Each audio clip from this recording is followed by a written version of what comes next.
entre a Liberdade mais próxima da Praça da Liberdade e aquela que ficava depois. Aquela que ficava depois, ela ficou meio largada, ficou meio abandonada. E a ideia nossa era realmente unir novamente os dois lados. Então a gente queria pegar os viadutos, né, o viaduto da Avenida da Liberdade, Galvão Bueno, Conselheiro Furtado, né, e unir novamente, colocando 3 platôs.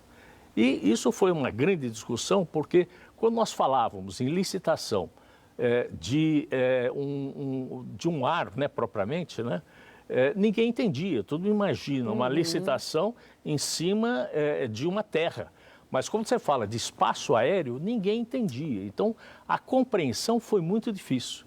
Mas, graças a Deus, a gente conseguiu aprovar, só que a operação e a efetivação desse projeto, nós só conseguimos agora com o apoio do nosso prefeito Ricardo Nunes, que entendeu a situação, entendeu como seria esse bulevar que foi mudado para a Esplanada da Liberdade. E agora, no final do mês passado, nós conseguimos efetivar aquela pessoa que vai construir e que vai tocar o projeto.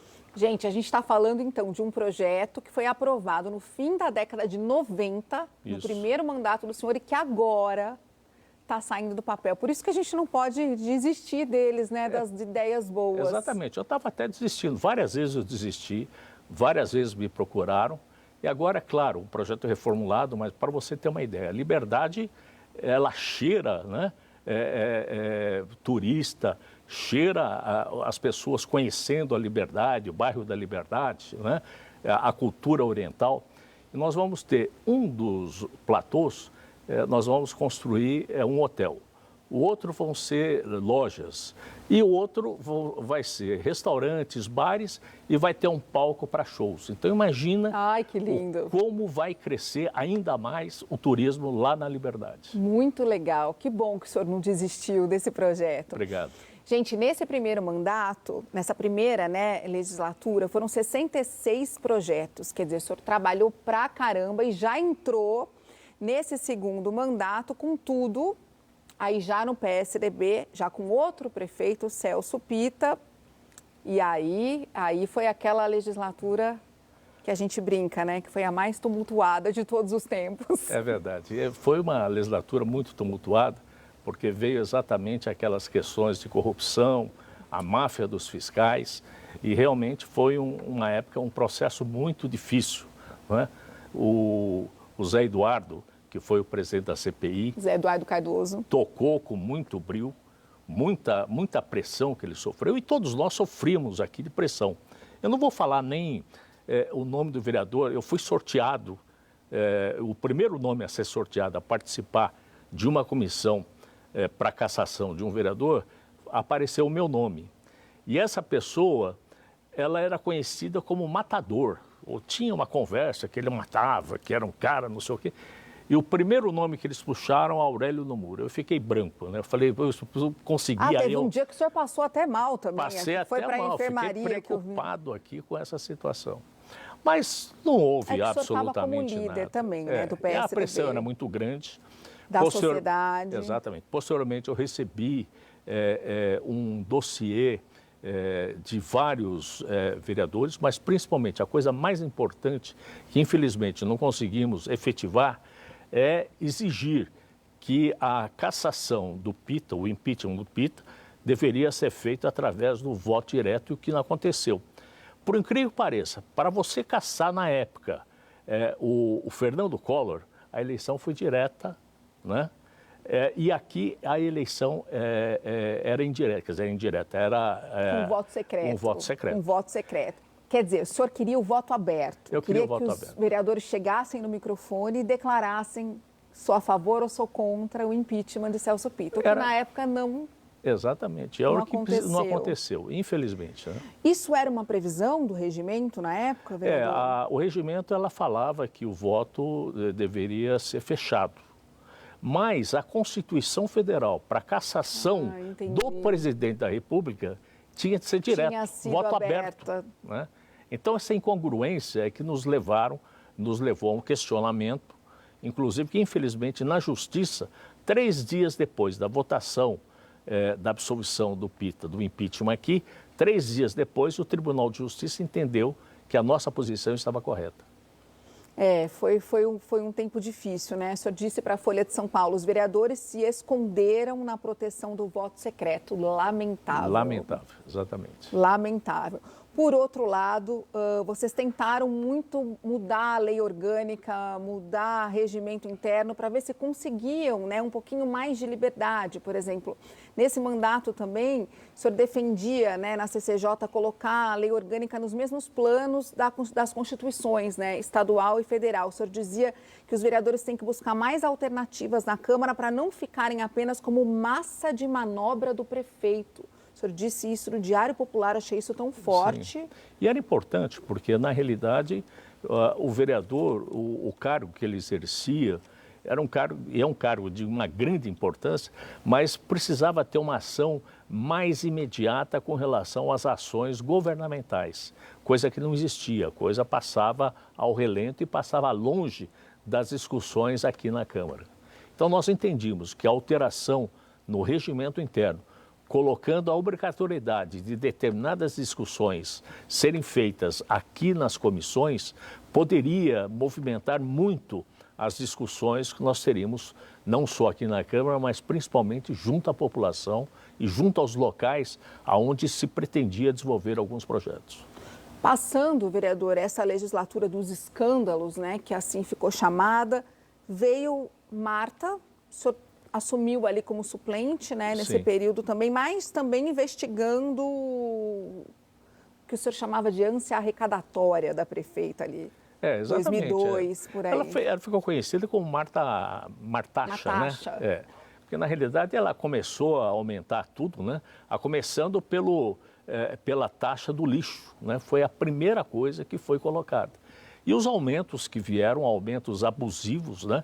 Que foram contestados judicialmente, até legalmente, até aqui na Câmara, que muitas vezes passaram, mas ela ficou marcada com a Martaxa. Então, você me pergunta, qual é a posição mais importante da Marta que ela fez enquanto prefeito? Eu digo, os aumentos das taxas, né, e a arrecadação que São Paulo nunca teve com tanta ânsia quando a Marta era prefeita. Boa, vamos falar então dos próximos mandatos, das leis importantes que eu falei na abertura, porque o senhor ficou craque em oposição, mas ficou craque em aprovar lei boa também. A gente vai chamar um rápido intervalo e daqui a pouquinho a gente volta com mais Vossa Excelência Memória. Não sai daí, até mais.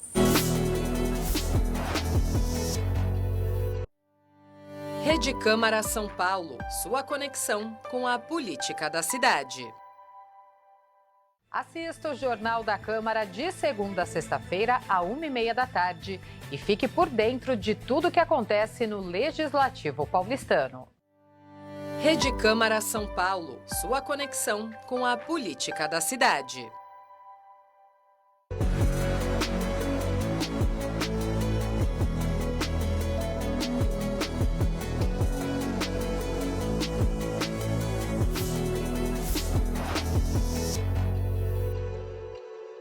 De volta com Vossa Excelência Memória, que hoje tem a super honra de trazer de volta para esse plenário, gente, um vereador que tem muita história para contar para a gente, Aurélio Nomura.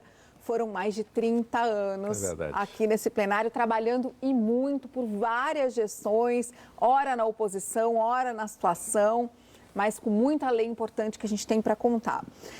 Entrando nessa era Serra, Kassab, uma das leis mais importantes do senhor sancionada, né? Criação do Programa Municipal de Conservação e Uso Racional da Água em Edificações. Isso, gente, muito tempo antes de uma crise hídrica que foi em 15, né? Sim. Na realidade, eu tinha um amigo muito grande chamado Cláudio de Mauro.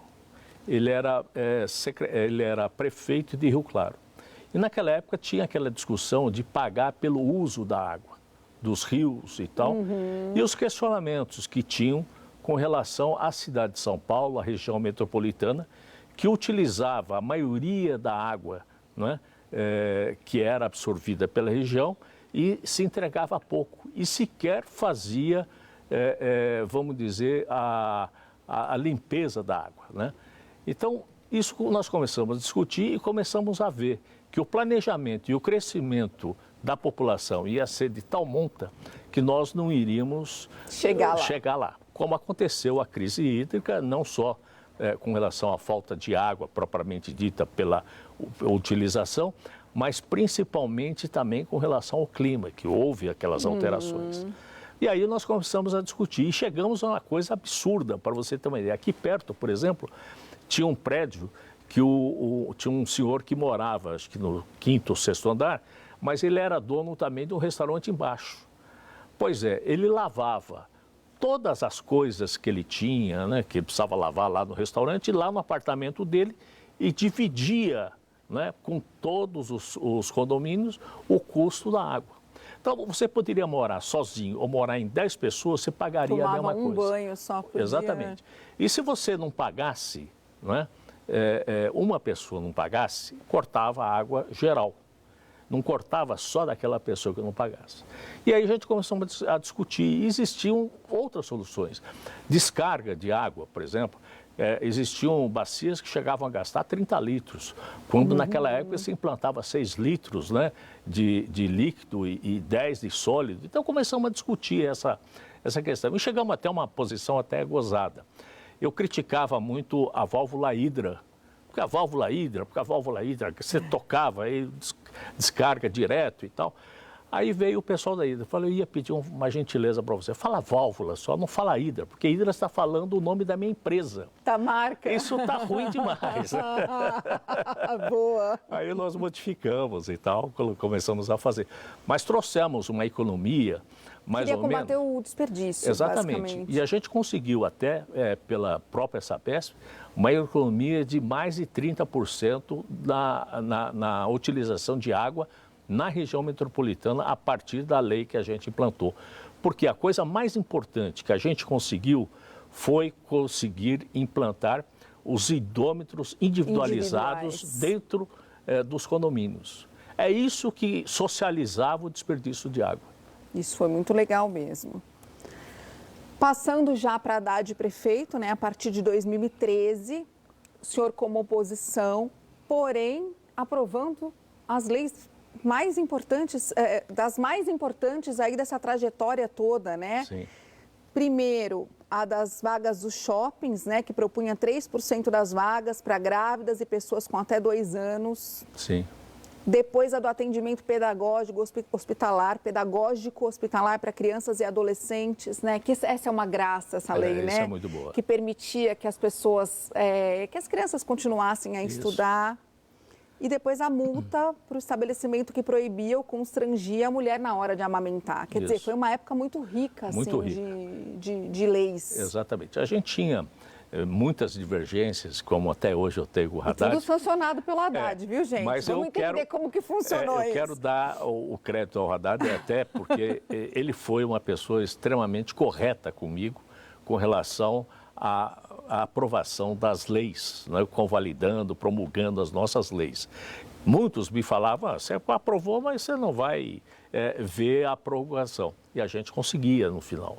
E muitas vezes eu conversava com o João Antônio, que era, na época, era o secretário da Casa Civil, secretário de governo, e era uma pessoa extremamente dada. Então, por exemplo, essa questão, por exemplo, da amamentação, da proibição e da multa para aquelas pessoas que proibissem a amamentação, ele conseguiu uma divulgação de tal maneira, por incrível que pareça, que eu recebi um telefonema de um vereador de Londres que pediu uma cópia e conseguiu aprovar em Londres esse projeto. Olha então, só. para você ter uma ideia, quer dizer, a coisa não era só em São Paulo, é no mundo inteiro.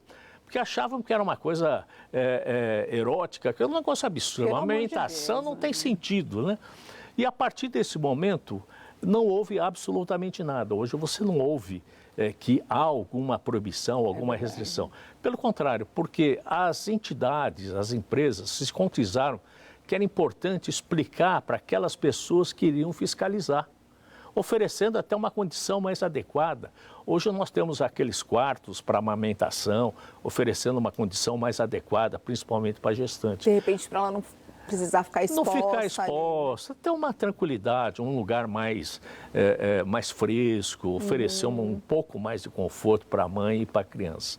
Então, a gente conseguiu avançar exatamente com relação a essas questões, né? Então, acho que tem muita coisa que o Haddad, a gente até teve aquela discussão do IPTU, do aumento, que ele fez um aumento exagerado. Nós fomos discutir até em Brasília, junto com o pessoal da Fiesp, e conseguimos derrubar a lei. Só que imediatamente ele trouxe aqui, ao invés, ele abaixou o IPTU, mas ele aumentou em TPI. Então, a arrecadação ficou a mesma. Mas mostra exatamente que a posição que o Haddad tinha, apesar desse antagonismo que nós tínhamos, ele respeitava e reconhecia que as leis eram boas ou não. Muitas das leis eram ruins, então ele descartava. Mas aquelas que eram boas, ele enaltecia. O que o senhor acha desse tipo de postura? O senhor que passou por um montão de prefeito aqui. Isso é ser uma pessoa democrata. Pessoa acima de tudo, acima dessas divergências que você tem. Dessas vaidades, né? Porque não tem sentido. Vê muito também, né? É uma besteira tão grande que não leva absolutamente a nada.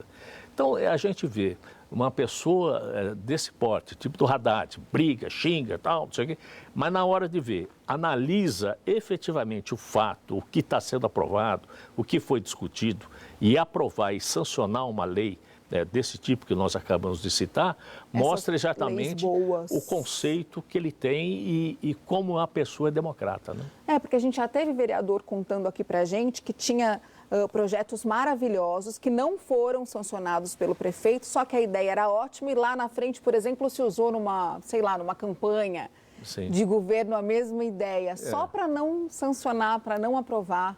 Tem várias das coisas. Olha, eu tive caso, não vou falar o nome do prefeito na época, mas eu morava numa rua pequena, né? Eu já tinha 6 metros de largura, e numas brigas que nós tivemos, eles desviaram todo o trânsito para a minha rua.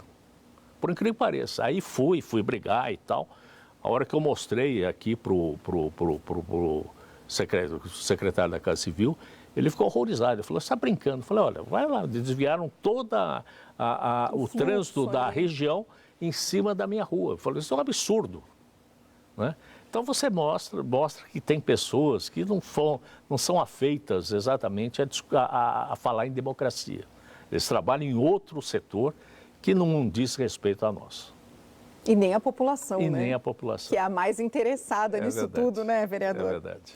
Chegando aqui numa época que o senhor trabalhou bastante também, agora mais recente, que foi o governo do ex-prefeito João Dória, líder também, né, líder de governo, bancando um projeto de extrema importância aqui que cria o Parque Augusta. Esse foi dureza, hein?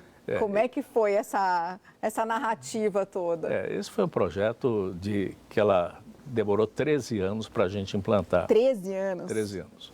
Nós demoramos 10 anos para aprovar esse projeto. No final, eu coloquei todos os vereadores aqui para serem coautores do projeto, porque existia o imóvel, uma parte desse imóvel era destinado a área a parque, né? Porque existia, por incrível que pareça, Mata Atlântica aqui na Rua Augusta, um negócio absurdo, né? Ainda, mas existia. Então ela deveria obrigatoriamente ser preservado e o restante era uma área particular. E essa área particular, eles queriam construir 5, 6 prédios ali, edificações e tal. E era sempre uma briga. Quando a gente entrava, discutia e tal, não conseguia ir para frente. Depois de muito tempo, nós conseguimos essa aprovação, mas essa aprovação, eles quiseram ainda camuflar a aprovação, oferecendo que uma parte desse imóvel seria construído o prédio, e a gente não aceitou. Então, fomos para a discussão, ficamos brigando. Isso fez demorar um pouquinho mais. Ficou judicial a coisa, judicializou. O Ministério Público teve um papel fundamental nessa postura, que manteve a nossa posição, uma vez sancionado, exigiu o cumprimento total da lei, mesmo porque foi sancionado pelo prefeito. E efetivamente foi efetivado. E a coisa mais importante, o Parque Augusta não custou absolutamente nenhum recurso